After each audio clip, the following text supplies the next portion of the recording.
ഈ പറയുന്ന സംഘപരിവാറുമായി ബന്ധപ്പെട്ട ഹിന്ദുത്വ അവകാശവാദങ്ങൾ ഉന്നയിക്കുന്ന ഹിന്ദുത്വ ശക്തികളുമായി ബന്ധപ്പെട്ട് ഇത്തരത്തിലുള്ള സ്ഥലങ്ങളെല്ലാം പിടിച്ചെടുക്കാമെന്നുള്ളൊരു അജണ്ടയുണ്ട്.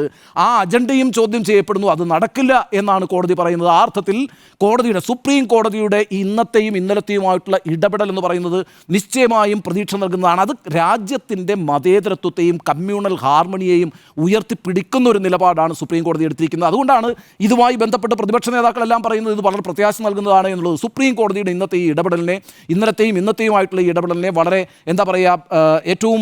ഏറ്റവും മികച്ചതായി കാണുന്ന ഒരാളാണ് ഞാൻ. കാരണം പലപ്പോഴും കോടതിയുമായി ബന്ധപ്പെട്ട് പലതരത്തിലുള്ള ആശങ്കകൾ നരേന്ദ്രമോദി ഭരണകാലത്ത് ഉണ്ടായിട്ടുണ്ടെന്നേ. ഇപ്പം അയോധ്യ കേസിൽ പോലുമുള്ള വിധിയെ സംബന്ധിച്ച് രണ്ടഭിപ്രായങ്ങളുണ്ടല്ലോ. അപ്പോൾ കോടതിയെ പോലും സംശയത്തിൻ്റെ നിഴലിൽ നിൽക്കുന്ന ഒരു സാഹചര്യം ഉണ്ടായപ്പോഴാണ് ഇത്തരത്തിലൊരു നിലപാടുമായി സുപ്രീം കോടതിയുടെ ചീഫ് ജസ്റ്റിസ് അടക്കമുള്ള ബെഞ്ച് മുന്നോട്ട് വന്നിരിക്കുന്നത് എന്നുള്ളത് നിശ്ചയമായും പ്രതീക്ഷ നൽകുന്ന കാര്യമാണ്. ഇന്ത്യൻ നീതി വ്യവസ്ഥയെ സംബന്ധിച്ചും നിയമനിർവഹണ സംവിധാനത്തെ സംബന്ധിച്ചും പ്രത്യാശ നൽകുന്ന, പ്രതീക്ഷ നൽകുന്ന ഒരു ഇടപെടലായിട്ട് തന്നെയാണ് ഞാൻ ഇന്നലത്തെയും ഇന്നത്തെയുമായിട്ടുള്ള സുപ്രീം കോടതി ഇടപെടലിനെ കാണുന്നത്. അത് നിശ്ചയമായും കേന്ദ്ര സർക്കാരിനുള്ളൊരു താക്കീതും കേന്ദ്ര സർക്കാരിനെ പ്രതിരോധത്തിലാക്കുന്ന ഒന്നുമാണ് എന്നാണ് എൻ്റെ നിലപാട്.